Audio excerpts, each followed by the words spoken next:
Hey, what's up everyone? Sean here, and today is going to be a pretty fun day because I got me a new little toy here, and that is the McKillans HF1 pressure washer. This is the newest, latest, and maybe the greatest thing from McKillans. McKillans is a car detailing company pretty much that offers quite the quality products whenever they do produce something. So the pressure washer now is amongst its list, and I've had I've had like my praise on McKillans, starting with, of course, the gun, right? Pretty expensive at the time, but now it's like around 80 bucks ish. This was kind of like the early adoptions of McKillen stuff. I like it because the trigger and all that stuff. It just feels like a nice quality product. It does have its use and war and all that stuff.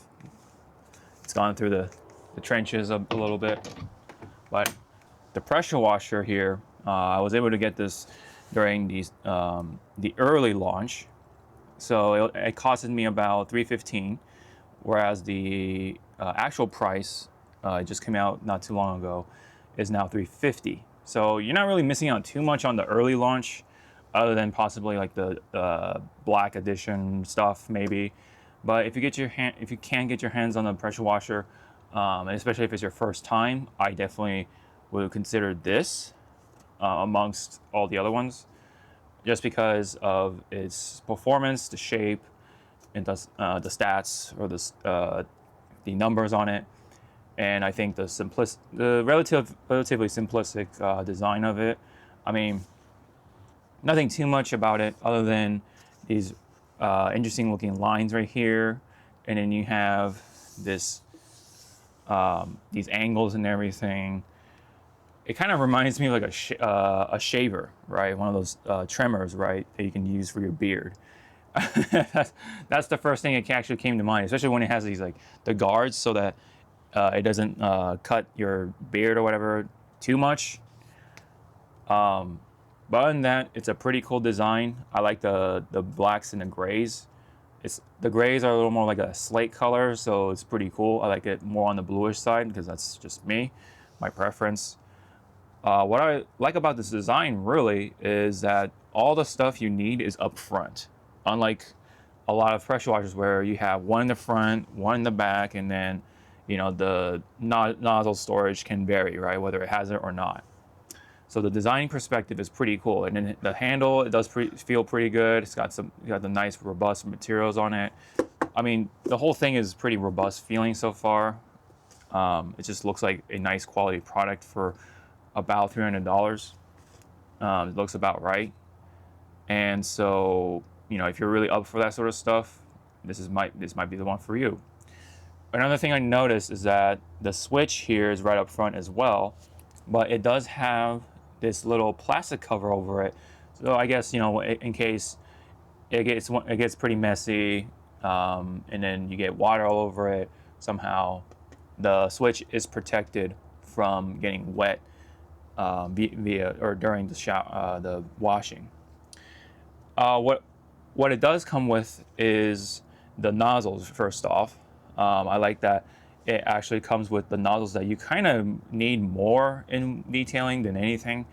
A lot of those kits with the nozzles come with like up to 40 degree, and then you have a 0 degree jet nozzle, whatever you call it, which is absolutely pointless because you definitely don't want to use that on your car. I mean, there might be a very niche situation where it might call for it, but other than that, not really. So instead, we have an actual 50-degree nozzle right here, which is this blue one right here, which is actually pretty cool. I really want to try this out. And then another note is that all these nozzles are 4.0 millimeter orifice. So it's going to be one of the big boys, right? Not a typical size for a nozzle, unfortunately, so you're not going to be able to find it third party in McKillans likely. So I don't know, hopefully they'll have these sold separately, right, so that in case you do lose the 50-degree nozzle, you just buy straight from McKillans instead. of like Amazon or whatever. It also did come with this adapter right here, which I'm not sure what it will fit, because I think this is supposed to be like a quarter.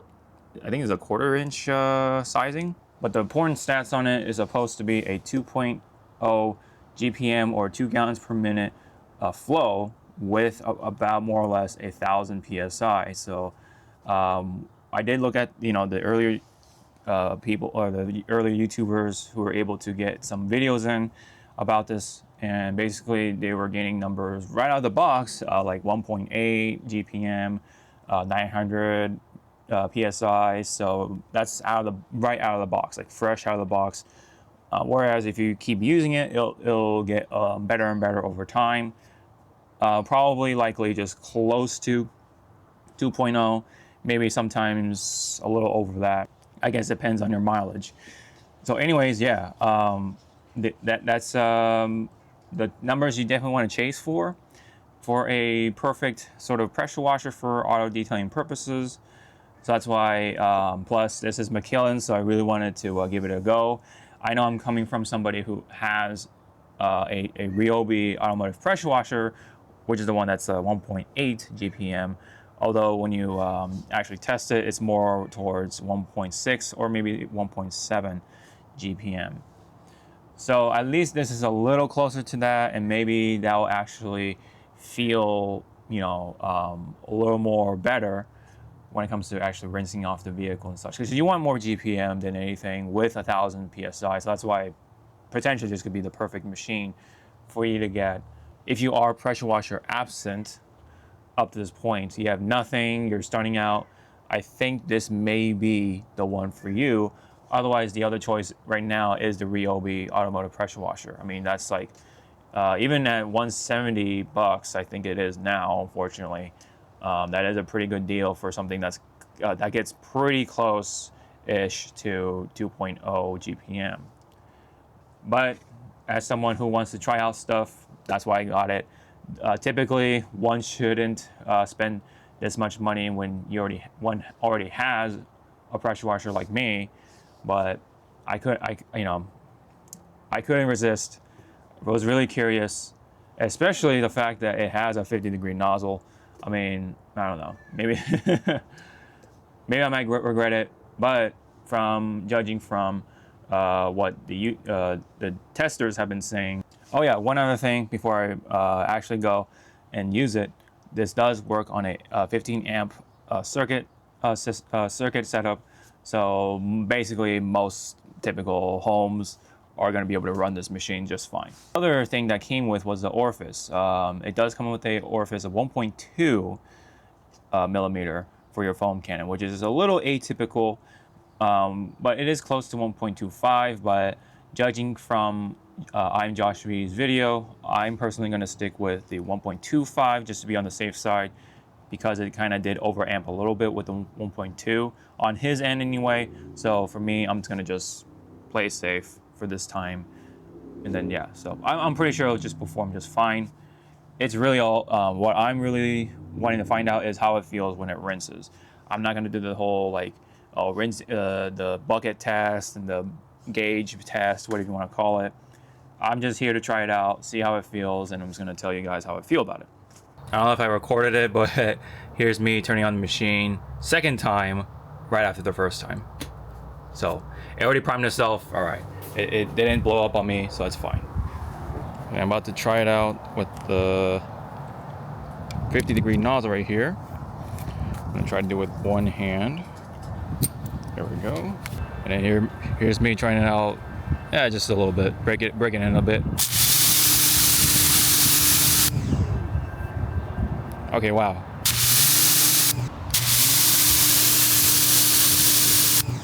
Yeah, the motor is way on the lower side, whereas the Ryobi is like more on the higher side. So already it's sounding like a high quality machine. And the 50-degree is like kind of cool. Okay, so now let's try it on the vehicle.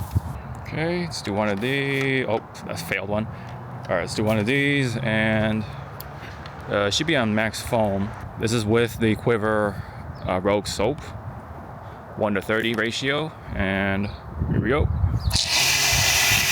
Oh, hold on. Okay, so it looks like the knob is turned the other way. So let's go ahead, turn the other way. So the knob seems to be in reverse, I'm afraid. So you're gonna have to turn it maybe this way. Oh yeah, see, now we're gonna get the foam. All right, here we go.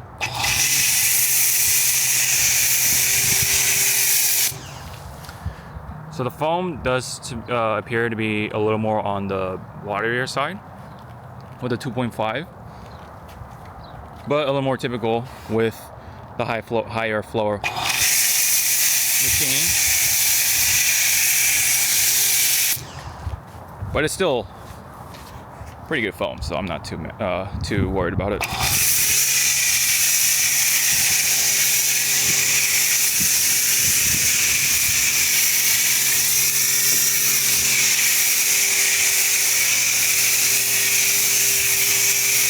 All right, the moment we've been waiting for, the rinse off portion with the McKillans pressure washer. So let's go ahead and blast it, shall we?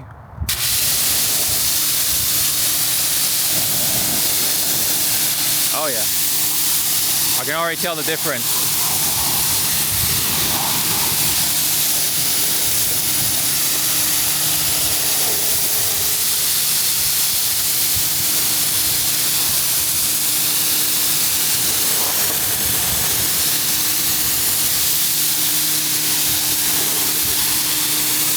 Oh yeah.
it's pretty much mostly dry, and kind of come up with the final verdict here. So like I said, the machine on its own, great, great machine.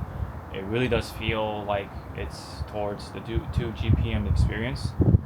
Now, having said that, with all the rinsing and stuff like that, that experience was great.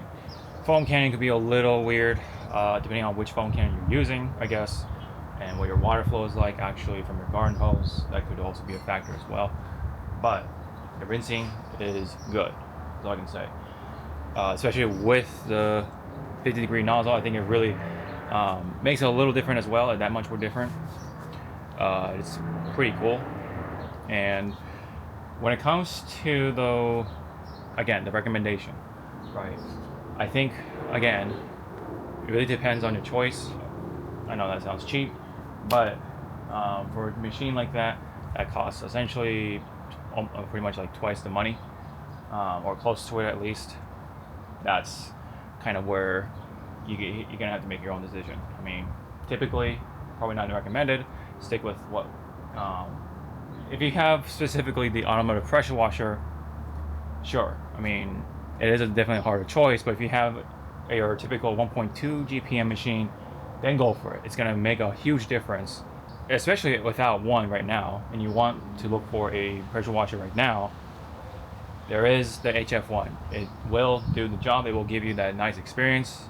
The motor of itself is actually a nicer universal motor. You're definitely paying for you're getting what you're paid for, really. So the Ryobi is kind of a shortcut, and it's close to a little closer to that experience, but you're a little short on it. You know, just right there. You're kind of right there. You know, but you can't beat the price. The value is definitely there. Whereas, well, the HF1, are you willing to spend $300 for that sort of premium rinsing experience, or the foam cannon experience, hopefully? So that's up to the person, really. But for me, I don't regret this purchase because it is noticeably different, and it's a nice quality product. I can feel that from McKillans. So again, they did a great job, and I will definitely continue using it. The Ryobi will just be hanging there, probably just for testing purposes and from time to time. But my typical go-to pressure washer will be the HF1, at least for now. There is one other pressure washer I would like to try out in the future, and that's pretty much it. And so I've been kind of going a little crazy on the pressure washer over the recent years, but you know, as an enthusiast, you kind of want to try out some new stuff. You can't help it, and that's just one of those moments I had. I was really curious about McKillans because McKillans offers some quality stuff, and the HF1 pressure washer is now. So with that, thank you very much. That will be it for this video. I'll definitely work on the wheels, but that's pretty much it. Like, comment, and subscribe. It really helps out, and I do appreciate it. If you guys, are wondering about the HF1, leave it down below. Love to read them. If you're wanting to get it, or if you already have it, share your experiences in the comment section below as well. I always like to see different perspectives. So thanks, and hope to see you all in the next video. Ciao now.